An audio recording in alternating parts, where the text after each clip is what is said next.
잠시 머리 숙여 기도합니다. 하나님 아버지, 이 시간에 하나님의 말씀을 듣고자 합니다. 주여 말씀하여 주시고 우리는 귀로 듣고 마음으로 새기고 우리의 삶으로 행동으로 옮겨서 하나님의 나라를 만들어가는 우리 모든 백성들 되게 도와주시옵소서. 이 시간 우리의 마음을 가로막는 악한 영들을 제하여 주시옵소서. 우리 예배를 회방하는 악한 영들을 다 씻어내어 주시옵소서. 오직 주님 앞에 집중하고 주님의 말씀으로만 세워지는 귀한 시간으로 축복하여 주시옵소서.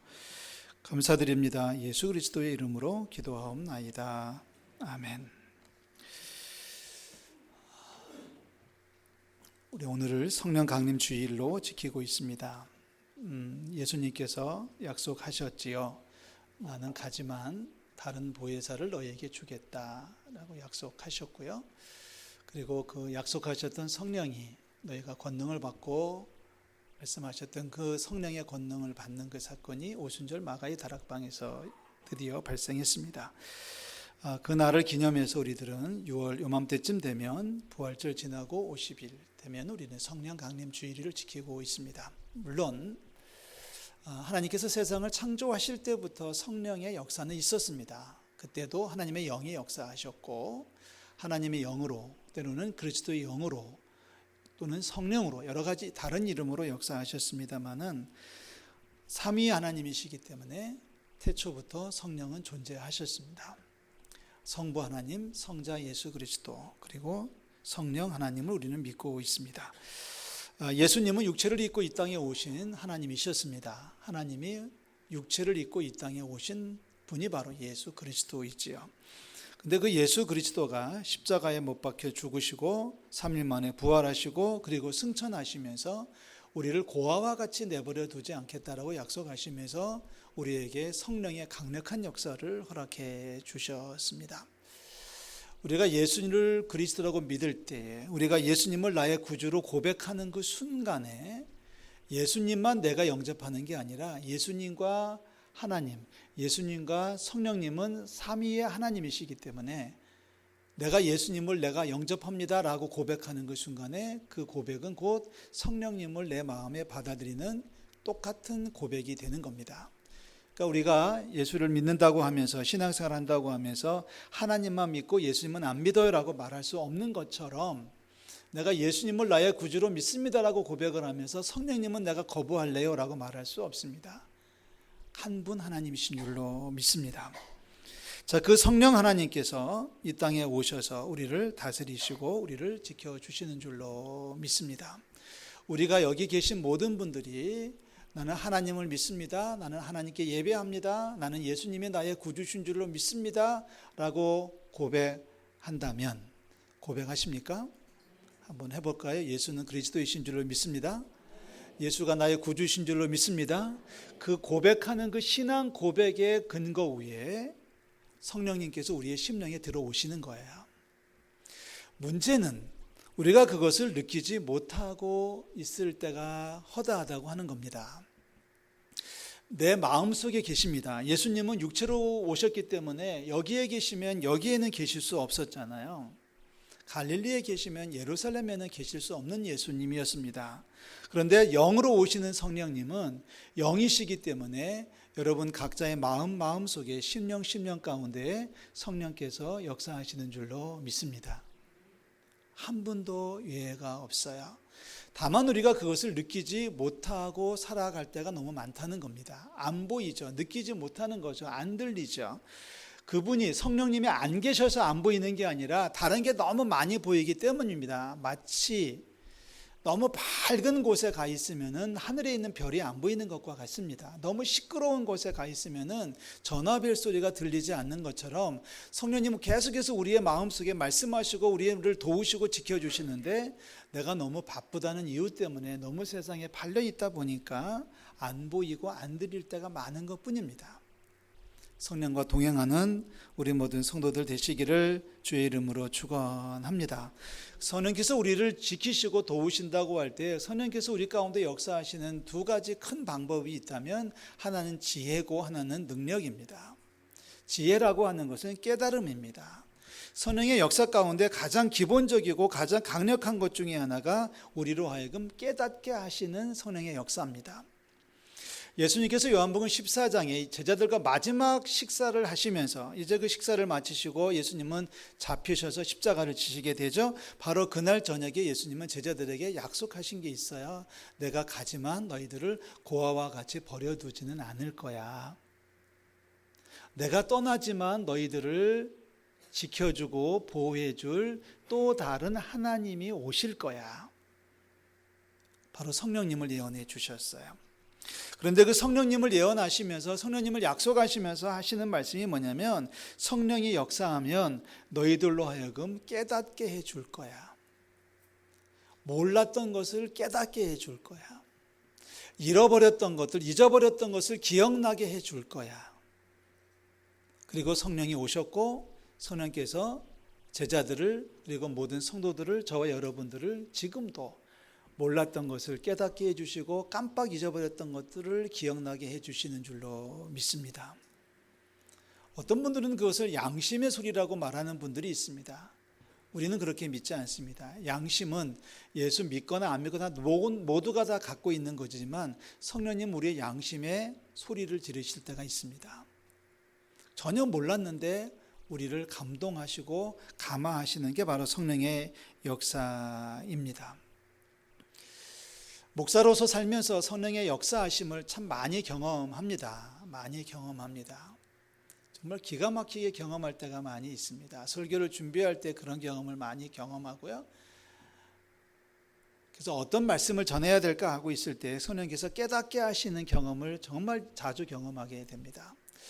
오늘 아침에 무슨 일을 해야 될지 하고서 이 스케줄을 조정하고 있을 때 성령께서 너 오늘 이것 좀 해봐라고 말씀하실 때가 있습니다. 제가 무엇을 막 하려고 하는데 어느 순간에는 성령께서 막으실 때가 있습니다. 그렇게 하지 마라고 막으실 때가 있습니다. 아니 전에도 했었는데 아니야 전에 했었어도 오늘은 하지 마.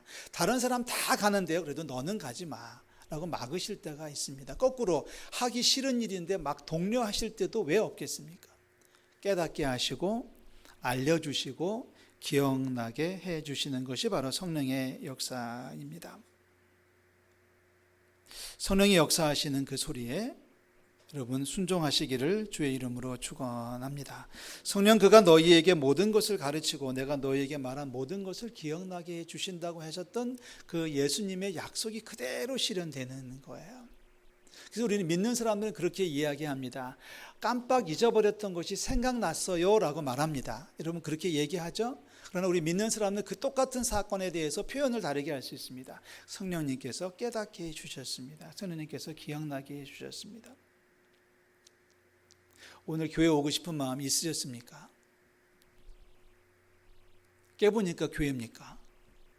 아직도 교회 와 있다는 걸 모르고 계십니까? 인간의 육신의 어떤 정욕으로 말미암는다면 더 쉬고 싶고 놀고 싶고 편하고 싶은데 성령께서 우리에게 말씀하시는 거죠. 너 오늘 교회 가. 그래서 우리는 고백합니다. 내가 내 발로 좋아서 달려온 게 아니라 성령께서 강하게 권면하셔서 이 자리에 와 앉아 계신 줄로 믿습니다. 우리는 모든 것을 다 하나님의 손길로 인정하고 들어가야 됩니다. 우리 찬양대원들이 늘 좋은 찬양해 주셔서 감사한데요. 여러분들이 찬양하는 것, 우리 지휘자 선생님께서 찬양곡을 고르는 것, 성령께서 감동하시고 감화하셔서 그렇게 만들어 주시는 줄로 믿습니다. 내가 골랐다고 하지 않습니다. 성령께서 고르도록 해 주시는 줄로 믿습니다. 그래서 이 깨닫게 하시고 기억나게 하신 성령께서 우리에게 요청하시는 거죠. 너 내가 시키는 대로 해봐. 세상에서는 많은 유혹이 있지만 그 유혹에 따라가지 말고 내가 너한테 부탁하는 대로 좀 해봐라고 말씀하죠. 그 얘기를 사도 바울은 얘기하기를 이렇게 표현했습니다. 너희가 어떻게 행할지를 자세히 주의하여 지혜 없는 자 같이 하지 말고 오직 지혜 있는 자 같이 하여 세월을 아껴라. 세월을 아껴라. 지혜 있는 자 같이 좀 살아봐라. 지금 세상이 얼마나 복잡하냐. 그러니 술 취한 것처럼 살지 말고 성령 충만해서 살아야 되지 않겠느냐. 술에 취해본 분들의 경험을 들었습니다.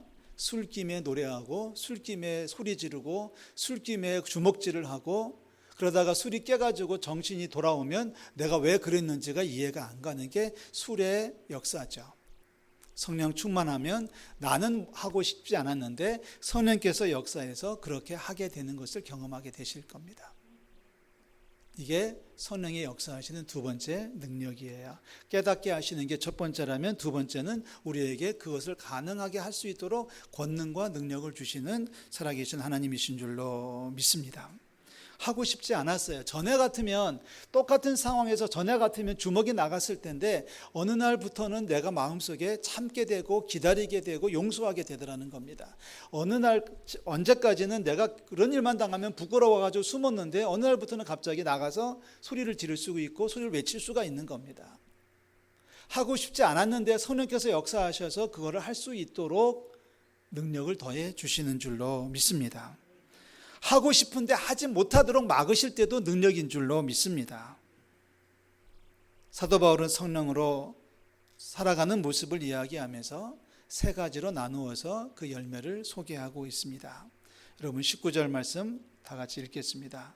19절 시와 찬송과 신령한 노래들로 서로 화답하며 너희의 마음으로 주께 노래하며 찬송하며. 자, 성령으로 살아가는 사람의 세 가지 모습입니다. 첫 번째는 신령한 노래를 부르기 시작했다는 겁니다. 전에는 세상 노래가 좋았습니다. 세상 노래가 좋았고 세상 오락 프로그램이 좋아가지고 깔깔거리고 호호거렸는데 어느 날부터는 그런 노래가 들려오지는 않는 겁니다. 하나님을 찬양하는 노래가 더 듣고 싶어지고 하고 싶어지고 그런 노래를 부를 때 더 행복해지는 것을 경험하지 않습니까? 만약에 우리가 아직까지도 세상 오락 세상 음악에 빠져서 거기에 즐거움이 있다면 조금만 더 노력해 주시기를 부탁을 드립니다. 핸드폰을 이렇게 전화를 하면은 어떤 분들은 이렇게 두만강 푸른 물이 막 흘러가는 노래가 들리는 분들이 계셔요. 교회 나온 지 얼마 안 된 분들은 그럴 수 있겠죠. 그러다가 한 1년 지나 2년쯤 지나면 어느 날 칼라링이 바뀌어 있는 것을 보게 됩니다. 그러면은 목사로서는 판단할 수 있는 거죠. 저분이 믿음이 잘하고 있구나. 제가 초등학교 6학년 때 처음 교회를 나왔습니다. 그때 저희 집에 저희 아버님이 레코드판을 세트로 사가지고 오신 적이 있었습니다. 무슨 박스에 이렇게 막 뭐라고 합니까? 전집으로 사갖고 오셔가지고 이렇게 삥 돌아가는 전축이 있을 때 이렇게 바늘을 올려놓으면 지직하면 나오는 노래 있지 않습니까? 30 이상은 다 아실 겁니다. 그렇게 한 박스를 사가지고 오셨는데 보니까 한국 가요 100선인가 그렇더라고요. 그러니까 우리가 잘 알고 있는 이미자 씨보다도 더 옛날 노래들이 거기에 수록이 돼 있어가지고 당신이 집에만 오면 그걸 틀어놓으셔가지고 제가 한때는 황성예터를 악보안 보고 다 불렀습니다. 그러니까 들어오시면 그거를 틀어놓으시니까 저도 모르게 어깨너머로 그걸 들었습니다. 그러다가 저희 아버님이 신앙생활을 하기 시작하셨고 한 해, 두 해, 몇 해 지나더니만 그거를 듣는 시간이 점점 줄어들으셨습니다. 그런데 어느 날 이사를 가는데 과감하게 지시를 하셨습니다. 야, 저거 갖다 버려. 그래서 없어졌습니다. 그래서 저는 지금 아무것도 기억을 못합니다. 물었습니다. 아니 왜 요즘은 그 노래 안 들으세요? 그랬더니 저희 아버님 하시는 말씀이 야, 나도 교회 나간 지 3년이 넘었어. 나도 이제는 흉내는 내봐야지 하시는데 그게 믿음이 자라는 거죠. 그게 믿음이 자라는 거죠. 그게 성령이 없던 인생이 성령으로 조금씩 채워져 나가는 모습입니다. 그래서 이제 확실하게 채워진 모습을 성령 충만이라고 얘기하죠. 성령 충만이라고 하는 얘기는 하루에 몇 시간만 성령을 이야기하는 게 아니고요. 어느 장소에 갔을 때만 성령이 아니라 하루 종일 24시간이 어디를 가든지 누구와 만나든지 간에 시작부터 끝까지가 다 성령으로 살아가는 것을 성령 충만이라고 얘기합니다. 성령 충만이라고 하는 얘기는 내가 필요할 때 꺼내 쓰는 것이 아니고요. 항상 그 안에서 살아가는 거죠. 잠잘 때도 성령과 함께 잠을 자는 거죠. 그러니까 당연히 노래를 불러도 그래서 그 노래가 나도 모르게 흥얼거리는 노래가 나온다고 할지라도 하나님을 노래하는 그런 찬양을 부르는 것을 우리가 보게 됩니다. 성령 충만하시기를 주의 이름으로 축원합니다. 여러분이 좋아하는 노래들을 바꿔 나가십시오. 아니, 성령으로 살면 그런 노래들이 바꿔지게 될 줄로 믿습니다. 두 번째, 20절 다 같이 읽습니다. 20절, 범사에 우리 주 예수 그리스도의 이름으로 항상 아버지 하나님께 감사하며. 성령으로 살아가는 사람의 두 번째 모습은 범사에 항상 감사입니다. 전에는 몇 년 전만 하더라도 똑같은 상황에서 화가 나고 짜증이 나고 불평이 나왔습니다. 똑같은 상황인데 어느 순간부터는 참을 수 있게 되고 기다릴 수 있게 되고, 전에 같았으면 야 이놈아 하고 욕을 했던 사람이 어느 순간부터는 허허 웃기를 시작합니다. 성령으로 변화되어져 가는 과정입니다. 어떤 사람이 둘이 길을 걸어가다가 한 사람은 화를 내고 한 사람은 감사할 수 있다면 우리는 쉽게 결정을 내릴 수 있습니다. 화를 내고 성질을 낸 사람보다 똑같은 길을 걸어가다가 똑같은 상황에서 그래도 감사하지라고 말하는 사람이 훨씬 더 성령이 충만한 겁니다. 어제보다 오늘, 오늘보다 내일, 아니 우리 평생 범사에 항상 감사하는 우리 성도들 되시기를 주의 이름으로 축원합니다. 그 감사는요, 우리가 신앙생활을 제대로 하고 있다고 하는 최고의 증거입니다. 감사가 없으면 없는 만큼 신앙생활이 많이 지금 부족하다는 뜻이고요. 감사가 많으면 많을수록 신앙생활을 잘하고 있다는 뜻이고요. 똑같은 상황에서 불평하던 사람이 감사하기 시작했다면 그만큼 성령으로 채워져 가고 있다는 뜻입니다. 범사에 항상 감사하시기를 주의 이름으로 축원합니다. 세 번째, 마지막으로 21절을 읽습니다. 다 같이 읽겠습니다. 그리스도를 경외함으로 피차 복종하라. 뭐하라? 복종하라. 자, 성령으로 살아가는 사람의 세 번째 모습은 겸손입니다. 피차 복종한다는 얘기는 겸손하라는 얘기겠죠. 전에는 어떻게 하든지 그 사람보다 내가 더 나아야 되고 더 높아야 되고 더 대접을 받아야 되고 그 사람하고 싸워가지고 늘 이겨야 됐던 그런 경쟁의식 구조 속에서 살고 있었습니다. 그래서 누가 잘한다고 하면 괜히 배가 아팠습니다. 성령이 부족한 탓입니다. 서로 사랑하시기를 주의 이름으로 축원합니다. 왠 줄 아십니까? 왜 우리가 원수까지도 사랑해야 되는 줄 아십니까? 내 속에 성령께서 그 사람을 사랑하시기 때문에 나도 그를 사랑해야 되는 겁니다. 하나님이 사랑하지 않는 사람이라면 나도 사랑하고 싶지 않습니다. 그런데 아무리 봐도 그 사람 못돼 보이지만 그 사람 역시도 성령님은 그 사람을 사랑하시더라고요.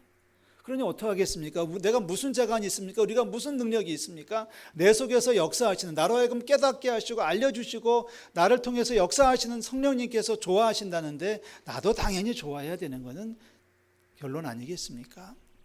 그래서 말합니다. 그리스도를 경외합니까?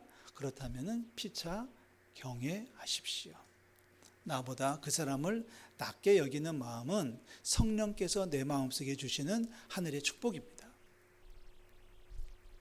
만약에 옆에 우리 아이들 키우는 부모님들 경우에 그 옆집 아이가 상을 받아왔다고 하면 마음이 불편하신 분들은 더 많이 기도하셔야 됩니다. 잘됐다, 그 집 잘됐네라고 축복해 줄 때 그게 성령이 충만한 사람의 모습입니다. 아멘. 사촌이 땅을 사면 뭐가 아프다고요? 배가 아프면 안 되고요. 손바닥이 아파야 됩니다. 사촌이, 친구가 땅을 사고 상을 받았다면 배가 아파지면 성령이 조금 부족한 거고요. 성령으로 충만한 사람은 누가 잘 됐다 그러면 박수를 막 쳐주다가 손바닥이 아파져야 됩니다. 그러면 성령이 충만한 사람으로 살아갈 수 있습니다. 다시 얘기합니다. 성령이 충만하다고 하는 것은 무슨 뜻이에요? 필요할 때 빼서 써먹는 게 아니라 항상 동행입니다. 성령님은 보혜사라고 그랬습니다. 보혜사는 우리와 함께 하시는 분입니다. 성령님이 나와 함께 하시는데 내가 성령님을 놓고 들어갈 수 있는 장소는 아무 데도 없습니다.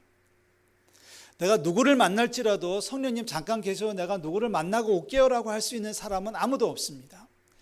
지금은 제가 바쁘니까 성령님 좀 쉬세요라고 말할 수 있는 일은 아무것도 없습니다. 바쁘면 바쁠수록, 힘들면 힘들수록, 고생스러우면 고생할수록 성령님의 필요가 더 간절히 필요해지는 거거든요. 그게 충만이에요. 사랑하는 성도 여러분, 기도하셔야 돼요. 성령님을 기도하셔야 돼요. 말씀드렸죠. 성령님은 이미 내 안에 계시는데 내가 모르고 살고 있는 거예요. 나를 통해서 끊임없이 말씀하시는데 내가 거부하고 있거나 내가 성령님의 인도하심을 부정하고 있거든요. 다른 데 팔려 있어서 그렇습니다. 성령님 내 안에 오시옵소서. 성령님 나를 가르쳐 주시옵소서. 내가 주의 뜻대로 살아갈 때 내게 힘을 주시옵소서. 여러분 기도하십시오. 그러면 나도 모르게 내 입속에서 찬송이 우러져 나올 거고요. 전에 같으면 우억하는 그 상황에서 언제부턴가 성령님이 내 속에 역사하시면서 아, 잘됐다, 감사하네 라는 말이 나도 모르게 튀쳐나올 거고요. 저놈 잡아 죽여 라고 했던 그 독한 마음이 어느 날부터 저 사람 잘 돼야 되는데 라고 하는 따뜻한 사랑으로 바뀌어지게 될 것입니다. 내가 바뀌는 게 아니에요. 성령님이 내 속에 오셔서 나를 바꿔주시는 거예요. 그러니까 내가 이렇게 살겠다라고 여러분 도전하지 마십시오. 그냥 성령님 나를 지켜주세요라고만 하세요. 주님께서 우리를 선택하사 우리를 변하여 새 사람 만들어 주실 줄로 믿습니다. 성령으로 세상을 살고 성령으로 세상을 이기는 우리 모든 성도들 되시기를 주의 이름으로 축원합니다. 기도하겠습니다. 하나님 아버지 은혜